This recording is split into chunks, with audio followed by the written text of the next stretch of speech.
A series of explosions has ripped through buildings in the Russian capital, with Ukraine believed to be responsible for the drone attacks.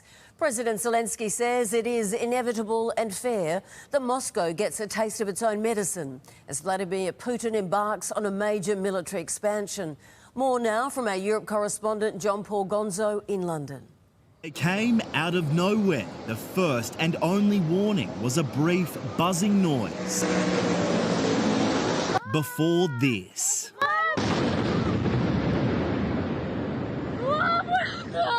coordinated drone strikes rocked the Russian capital, further eroding an already frail sense of security in the wake of the failed mutiny. Skyscrapers housing government agencies were damaged in the business district, which is just 8 kilometres from the Kremlin. No one was killed, but these attacks are the latest in a string of cross-border incursions where Russia is suffering the consequences of its invasion. The war is returning, President Zelensky declared.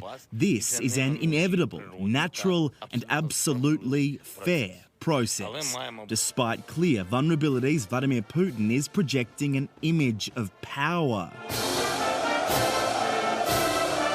In St. Petersburg, to mark Navy Day, the Russian leader praised soldiers and inspected warships and nuclear submarines. Russia's navy, which is already one of the biggest in the world, is about to get bigger. Слава военно-морскому флоту России! With 30 new vessels being added to the fleet, that will be cause for concern in Kyiv. The Ukrainian navy is a fraction of the size and already depleted from years of conflict. John Paul Gonzo for 10 News First, London. At least 10 people have been killed, including 3 children who were crushed when trees fell on their campsite in extreme storms that hit central Russia. The storms broke over 8 regions, affecting hundreds of thousands of people, tearing buildings apart.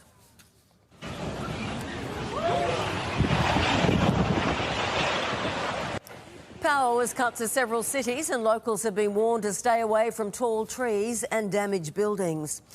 A rally organised by an Islamist party in Pakistan has been targeted by a suspected suicide attack, killing at least 44 and injuring many more.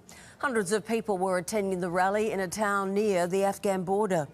At least one suicide bomber detonated a device in the middle of a packed tent during a speech. No group has claimed responsibility for the attack, but Islamic State operates across the border in Afghanistan. Dutch sailors are making final preparations to tow a still smouldering car carrier to a new location where the fire can be tackled with more resources. It has been revealed among the 3,700 vehicles on board, the ship is carrying 500 electric cars, not 25 as initially reported. Burning batteries are, of course, much harder to put out, making it a balancing act between using enough water to extinguish the blaze without sinking the ship. Kanye West is back on Twitter, or X as it's now known, 8 months after being kicked off the platform for posting a swastika blended with the Star of David. West, known as Ye, went on a series of anti-Semitic rants on Twitter and during interviews last year, culminating in him declaring DEFCON 3 on Jewish people. Backlash was immediate and costly, with global brands like Adidas and Balenciaga dropping him within days.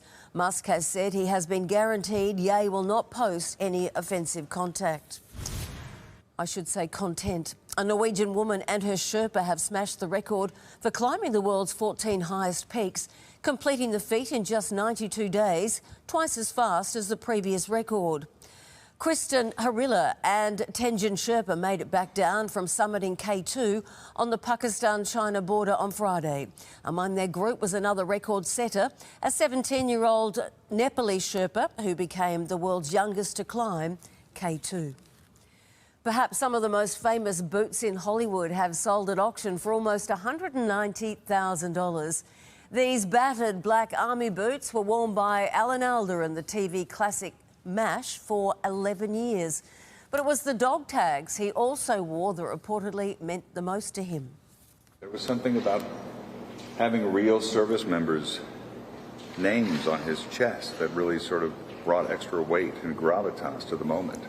Aldo wore the boots in every episode, including the emotional 1983 finale, which he wrote and directed and became the most watched TV show in US history.